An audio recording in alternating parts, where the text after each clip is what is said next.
que nada, buenas tardes a usted Buenas tardes. y a todos y todas los que nos estén viendo en este video. El día de hoy está sucediendo un evento importante en el sitio arqueológico de Chichén Itzá y sobre todo en la pirámide, y mañana sucederá aquí en Mérida. Y con nosotros tenemos una persona que está relacionada con este evento, con este suceso, que es de gran importancia tanto para los ámbitos arqueoastronómicos como para los mayas en su momento. Esta persona es de profesión arqueólogo, con una maestría en historia, con un doctorado en arqueología simbólica y un postdoctorado en arqueología ecológica. Y también ha descubierto numerosos sitios mesoamericanos, aparte de ser cofundador del Instituto de Espeleología, si no me equivoco, fundador, director de la Escuela de Alta Montaña Nacional, aparte de haber publicado numerosos investigaciones científicas, artículos científicos, y haber realizado expediciones a numerosas cimas de Latinoamérica, como en el Amazonas, en México, en los Andes, el desierto de Atacama, y entre muchas otras cosas. Pero hoy en día estamos aquí para hablar acerca de el paso del Sol, el evento, el suceso del cenit en la pirámide de Chichén Itzá, y le damos la bienvenida al doctor Montero.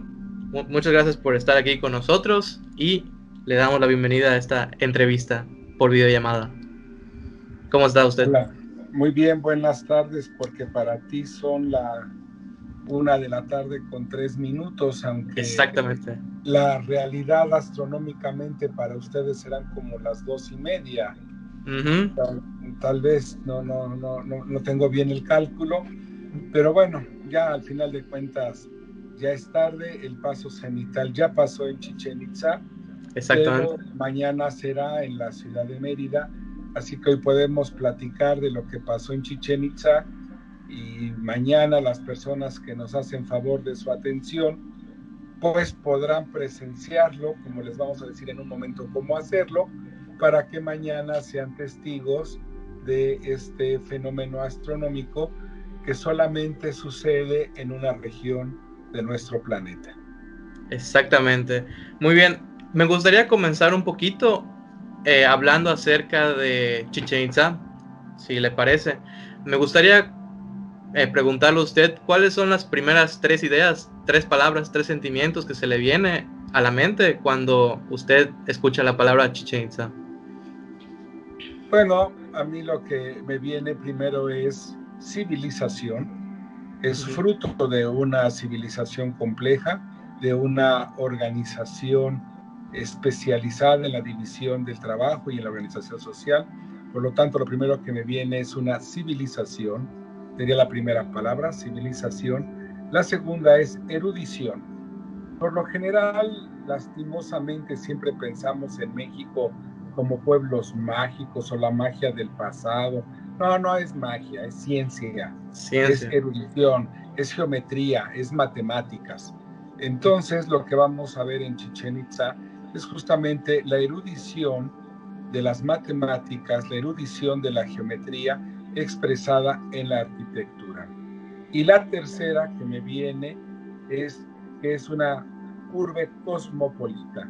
Tiene presencia del altiplano central de México y tiene la herencia de los pueblos mayas de lo que es la zona centroamericana y peninsular. Entonces, civilización, erudición y una ciudad cosmopolita es lo que nos puede arrojar de una manera general el término Chichén Itzá, por lo menos así para su servidor. Perfecto, la verdad es una visión bastante completa de lo que representa Chichén Itzá en la historia y en la actualidad, considero yo. Muy bien, su relación con el sitio arqueológico Chichén Itzá, ¿cómo comenzó? Supongo que usted estudiaba sitios mesoamericanos más cercanos al centro del país, pero posteriormente, ¿cómo fue esa unión? ¿Qué fue lo que le llamó para venir aquí a investigar? Bueno, pues fue una casualidad. Un amigo que trabaja para National Geographic, Guillermo de Anda, iba a realizar, cuando todavía era profesor de la Universidad Autónoma de Yucatán, un documental, tenía que hacer un documental para Nat Geo sobre un cenote que se llama Holtum. Y platicando sobre esto, le dije, pues para que se ilumine el cenote, pueden levantar imágenes para la televisión el día que cae el sol vertical, o sea, el día que se ilumina más, porque un chorro de luz entra por la boca del cenote y va a ser muy atractivo. Y me dijo, bueno, ¿cuándo es esto? Y lo tuve que calcular porque los pasos cenitales, y vale aquí la pena abrir un paréntesis, si me lo permites, los pasos cenitales solamente se ven entre el trópico de Cáncer y el trópico de Capricornio. Para que el público que nos hace favor de seguirnos lo pueda simplificar, pues quiere decir que gente en Estados Unidos, al norte de Zacatecas, pues nunca van a ver un paso cenital. O sea, en Europa no hay paso cenital, en China no hay paso cenital, en Japón no hay paso cenital, en Rusia no hay paso cenital. Es una franja, que es la franja que conocemos como trópico, que abarcaría del sur de la Baja California, de lo que es Zacatecas, San Luis Potosí, y va a llegar hasta lo que es Argentina o Chile, un poquito más al sur de los territorios incas, en el continente sudamericano y parte de África, por supuesto. Los egipcios nunca vieron paso cenital, por ejemplo, les quedaba muy al norte. Entonces, bueno, una parte de los egipcios, porque si vamos a lo que es la parte del Sudán, sí hay paso cenital. Bueno, al final lo que quiero comentar es que el paso cenital está dado por la inclinación de la Tierra y el movimiento que va dando alrededor del Sol. Por lo tanto, y eso es importante, no todos los días sucede en el mismo sitio. Se va cambiando. Como decíamos, hoy le tocó a Chichén Itzá, pero como Mérida, en términos de latitud geográfica, está más al norte, le toca mañana. Entonces, se tiene que calcular cuándo es el paso cenital. Se lo calculé a la gente de Nat Geo y al final de cuentas, cuando hice los cálculos, llevé los cálculos dentro de la ciudad de Chichén Itzá, porque el centro de Holtum está dentro de la poligonal del sitio arqueológico, y entonces di cuenta que había una relación astronómica con el paso cenital del Sol, sobre todo para la pirámide del Castillo. Eso sucedió cuando, pues justamente en finales del año 2011 y principios de 2012, que fue un año donde la península de Yucatán tuvo una presencia en el mundo extraordinaria por ese mal llamado y producto de alarmistas del fin del mundo. Sí, claro. Entonces atrajo mucho la atención y se interesaron en lo que yo había argumentado, que era que la pirámide del castillo de Chichén Itzá, en su planta arquitectónica, respondía al fenómeno astronómico cenital. Esto al principio causó sensación, incertidumbre, y felizmente pude viajar en mayo de 2012 a Chichén Itzá. Yo había ido antes a Chichén Itzá, pero como turista, porque aunque soy arqueólogo, mi especialidad es en el altiplano central. El área maya, pues es una área que colegas míos son expertos, son los famosos mayistas, y yo no me precio de ello. Entonces, lo único que había hecho era aplicar el modelo astronómico, geométrico, matemático a esto. Y aquí viene un punto muy importante, Eric y amigos que nos escuchan. El lenguaje de la música, como el lenguaje de la ciencia, son universales en el tiempo y en las culturas. Por lo tanto, un paradigma matemático, geométrico, así como disfrutar de una música, no depende de un momento cultural ni un nivel de conocimiento, sino que depende del avance para poder descifrar estos códigos. ¿A qué me quiero referir? Los mayas plantearon geométricamente y matemáticamente un asunto que, sin ser mayistas, o sea, sin hablar maya, pudimos encontrarnos. Este es el lenguaje de la ciencia. Este es el lenguaje de la astronomía y de la geometría, como también es el de la música de alguna forma. Quiero dar a decir que hay dos lenguajes que son universales y que nos podemos entender los seres humanos, que es el lenguaje de la música y el lenguaje de las matemáticas. Así que sin hablar tu servidor maya y sin ser mayista, pude entender el mensaje que tenía el castillo de Chichén Itzá para nosotros. Entonces, en el 2012 ya estuve allá pues viendo lo que había en gabinete, el modelo matemático, lo que yo había realizado. Se cumplió felizmente, el clima fue favorable y claro, todo lo que ha hecho mucha gente antes de tu servidor estudiando Chichén Itzá. Me refiero a la gente que ha guardado la tradición de las comunidades de los pueblos mayas alrededor, los arqueólogos que han excavado y gente como gente de allá de Yucatán, me parece Edwin Salazar, Sí. que gente, y también Orlando de Lina, de allá de Yucatán. O Sí, sea, sí, sí. había yo todo un patrimonio de conocimiento y a mí lo único que me tocó fue aprender de todos los que me antecedían, aprender de los mayas y encontrar justamente poder leer. Entonces, más que un descubrimiento, es un hallazgo para poder leer un lenguaje. Claro. Así que yo llegué a Yucatán sin ser mayista, llegué por una invitación de Nat Geo para comprobar lo que se había observado. Ya después National Geographic, en el número de agosto del año 2013, Lo publicó. lo publicó felizmente. Claro, en la literatura de divulgación, por la señora Guillermo Prieto, que es todo un honor que nos haya escrito porque ella es príncipe de Asturias en literatura, alumna de Gabriel García Márquez. Entonces esta dama muy encumbrada en las letras tuvo la gentileza de narrar pues periplo, esta aventura que tuvimos del encuentro con los mayas, que es el encuentro con el sol. Claro. De Lo hecho, que si me dime. permite, me gustaría que nos comentara un poco más de esa parte de cosmovisión, de cómo tanto arquitectónicamente como sociedad, como cosmogonía se unen todos en la pirámide y en Chichén Itzá en general. Sí, bueno, la cosmovisión no es religión, la No, cosmovisión es entendimiento del mundo. exacto. Quiero decir, Eric, que tú y yo en la ciencia podemos tener una misma interpretación biológica o física del mundo, pero tú Claro. puedes ser musulmán y yo puedo ser cristiano.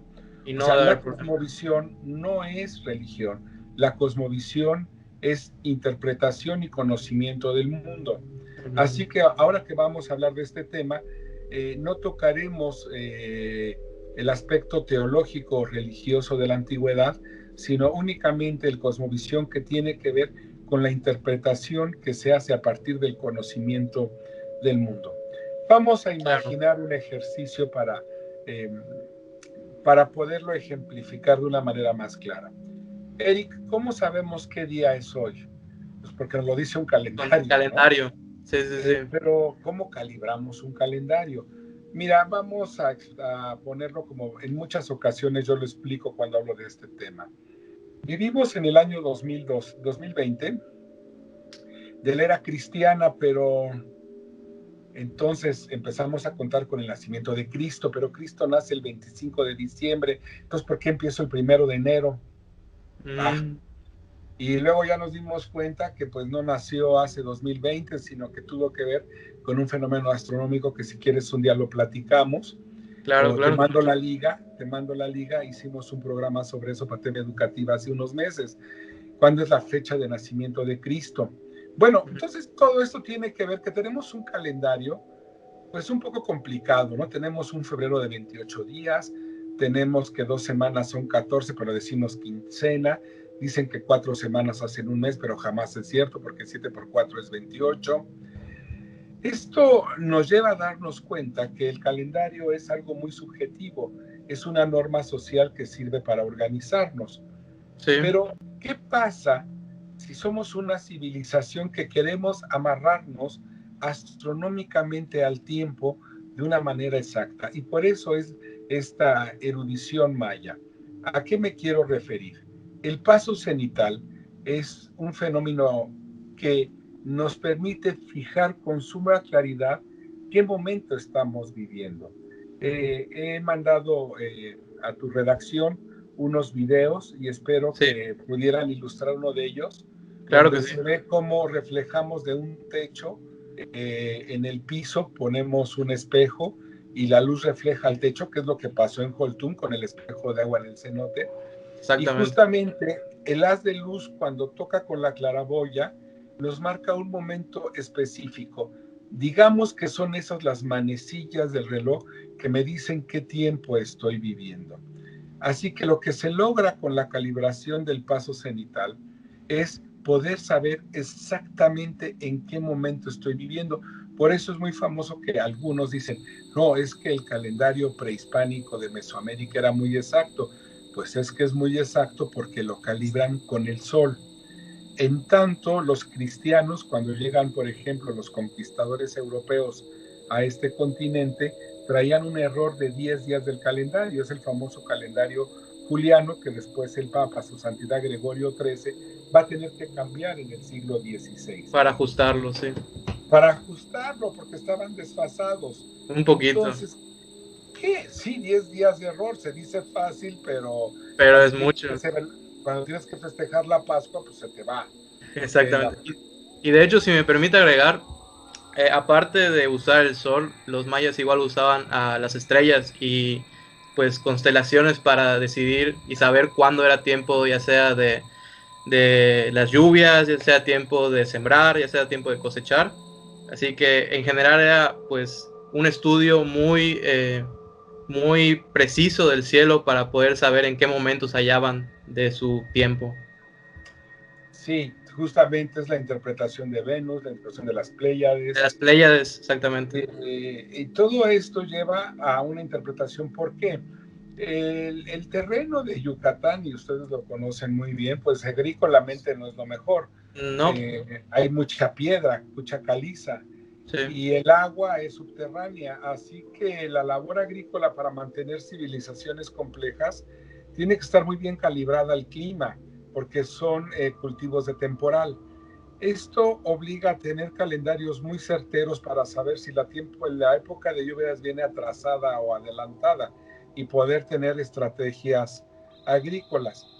Al final de cuentas, lo que tenemos con el paso cenital del Sol, resolviendo la idea, es que es una calibración del año. ¿Qué le pasó a los cristianos cuando se fueron del juliano al gregoriano? Que como la órbita no es un círculo perfecto, sino es elipsoide, esto provoca que aunque le metas el bisiesto, siempre queda un fragmento de tiempo que se va sumando. Si tú te calibras con el paso cenital del Sol, se va a calibrar solito. O sea, tu Ujú. medición del tiempo se calibra cada vez que tienes la observación del paso cenital. Lo tenemos en Xochicalco, lo tenemos en Teotihuacán. O sea, tenemos evidencias de observatorios prehispánicos que están viendo justamente al paso cenital del Sol, porque Pero, a partir de ahí calibran el tiempo. y ¿Cuál una es la ventaja que, si me permite agregar, disculpe, una ventaja que tenemos aquí es que es una planicie. Por lo tanto, el estudio del Sol se puede realizar de manera más exacta, ya que podemos verlo más cercano al horizonte que en otros lados que usted ha visitado y estudiado. Sí, y entonces la cuestión es que eh, cuando yo estoy en una latitud geográfica donde hay montañas, como Ujú. el sol sube oblicuo, o sea, sube inclinado, pues pierdo el rumbo, o sea, no puedo hacer los cálculos del cielo con tanta claridad como en un terreno plano. ¿Y qué tiene Yucatán? Un horizonte astronómico perfecto, plano, a los 360 grados alrededor, apenas arriba, 36 metros sobre el nivel del mar.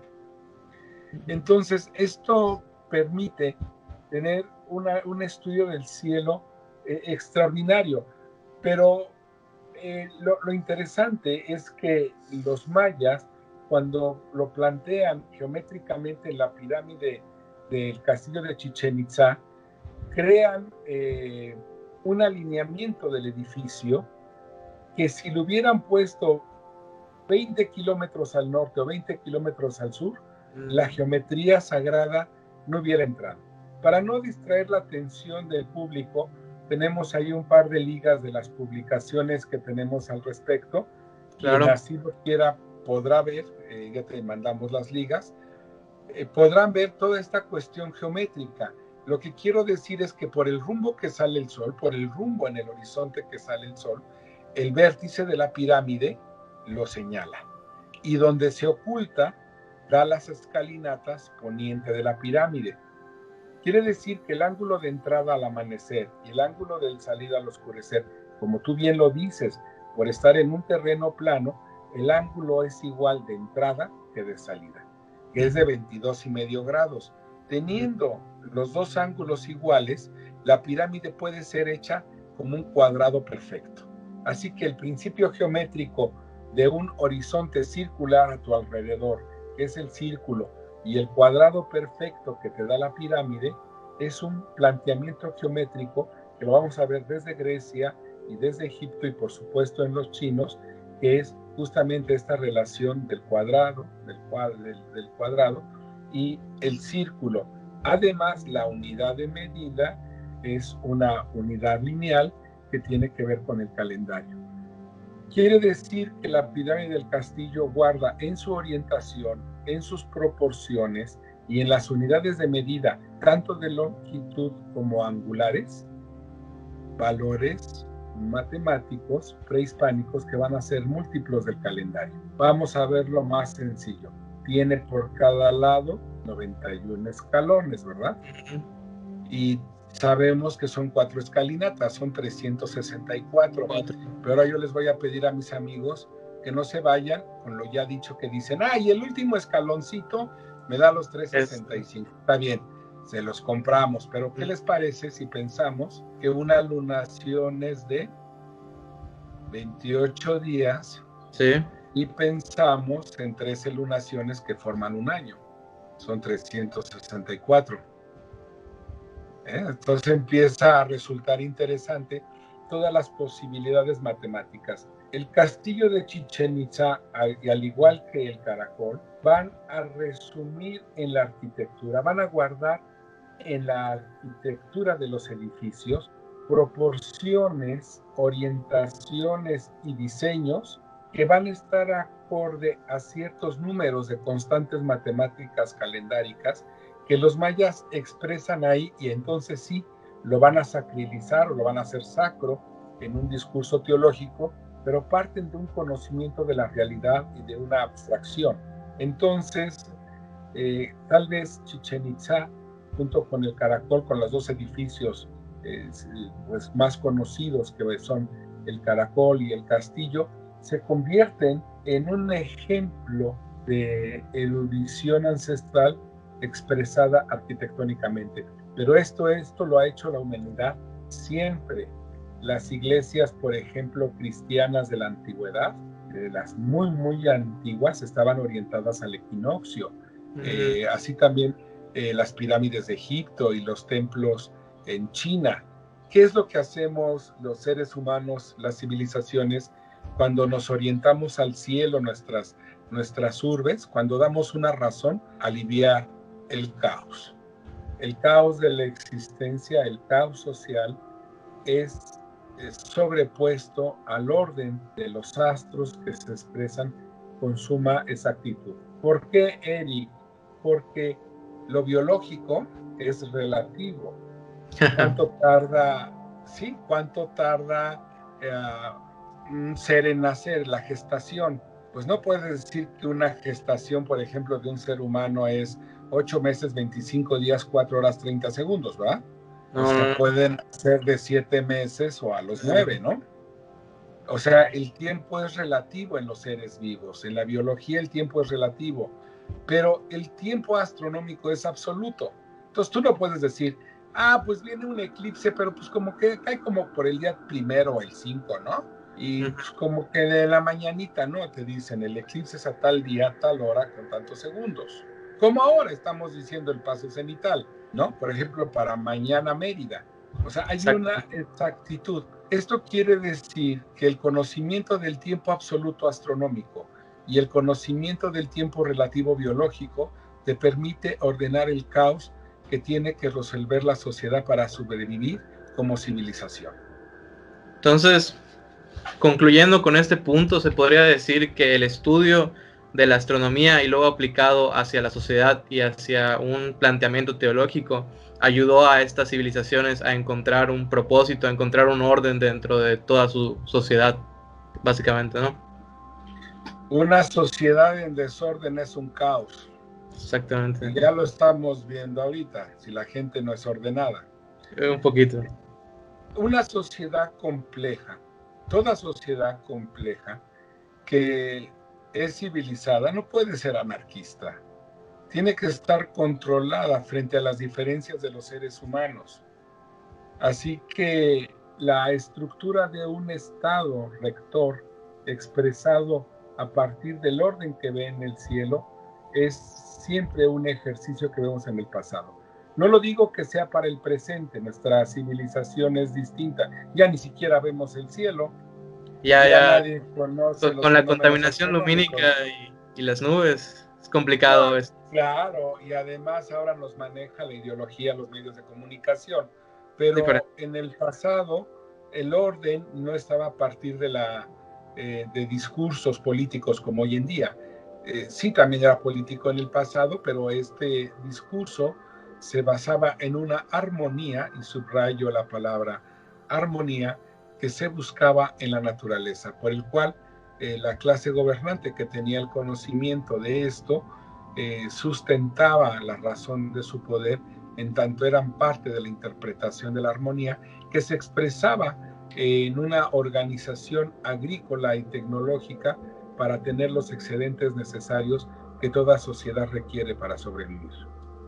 Ok, entonces se podría decir que el estudio astronómico, tanto como en la cultura maya como en otras de Mesoamérica, fue clave para toda su sociedad, o podríamos decir que dentro de la cultura maya se ve un indicio más importante de su uso que en otras civilizaciones. Bueno, es una pregunta complicada porque nos faltan elementos para ser tan contundentes. Okay. Pero sí podemos decir que como civilización los mayas, y no todos, porque es muy fácil decir los mayas, ¿no? Sí, pero sí. No, son muchos pueblos. Son muchos pueblos, mucho territorio. No es lo mismo los mayas que hoy ocupan el territorio de Guatemala, de Nicaragua, tan al sur, ¿no?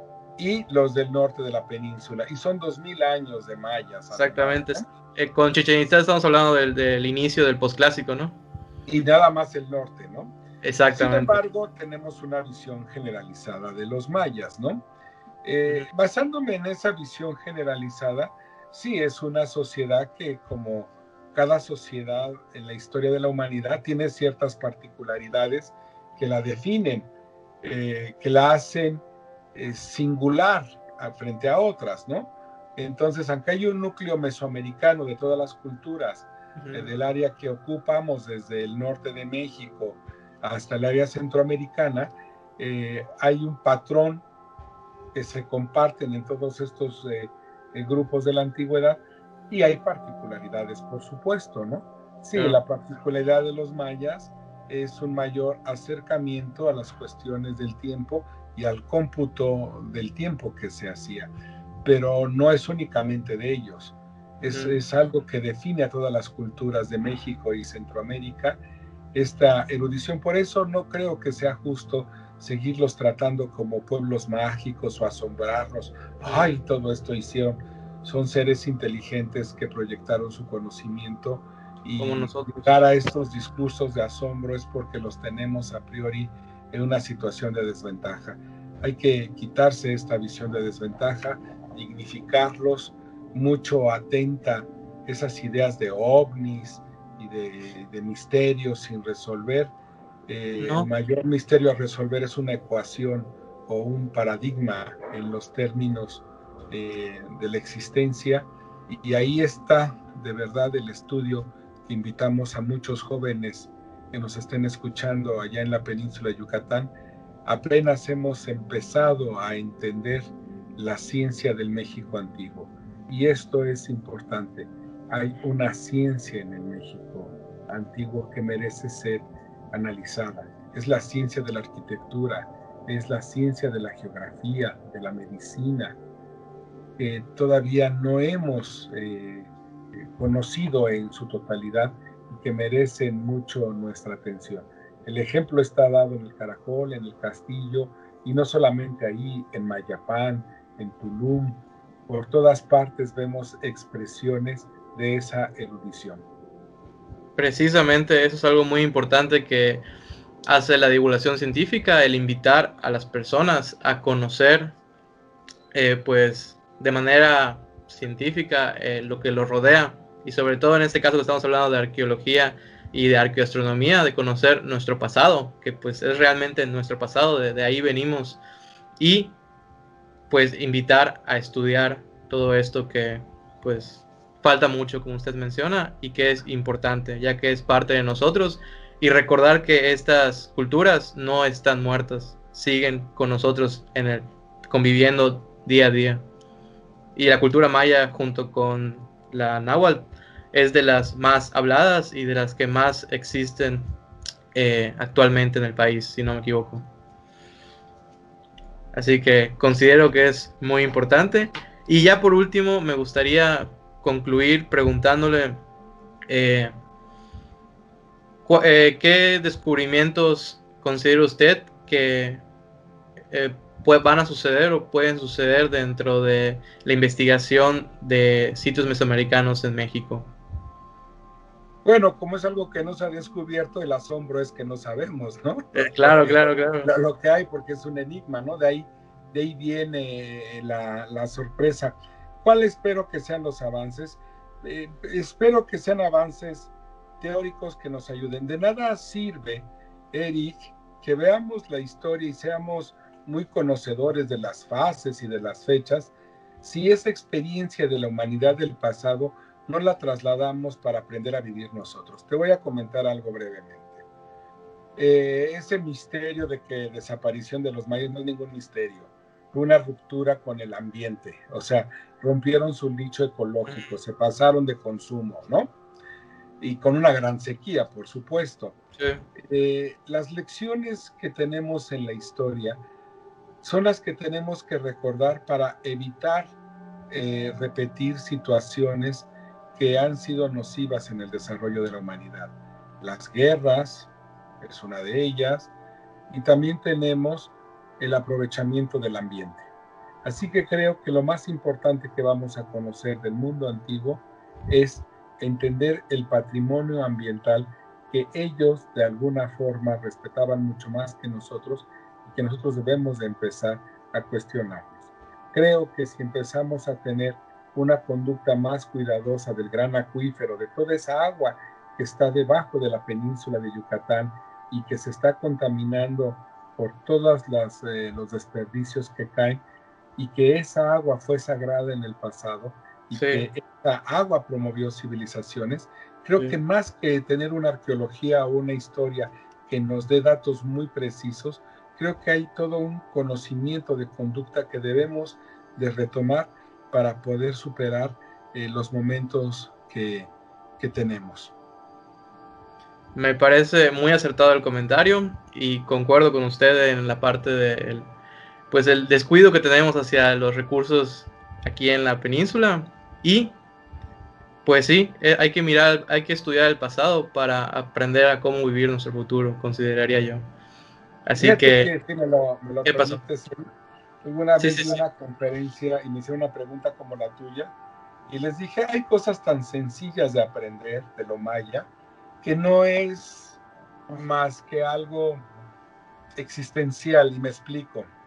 Les decía, ¿qué podemos aprender del castillo? Y no faltó alguien que dijo, el número de escalones, la decoración, el año en que fue construida. Les dije, no, lo que nos enseña el castillo es que cuando hacemos algo bien hecho, perdura con el tiempo. Okay. Estas son las lecciones más generales y de vida que son necesarias tener en cuenta, ¿no? Civilizaciones organizadas, la organización, el cuidado, todo eso pasa en el tiempo y perdura y deja una huella. Debemos de aprender de lo que estas civilizaciones de la antigüedad hicieron y cómo lo hicieron también, que están presentes hasta nuestros días.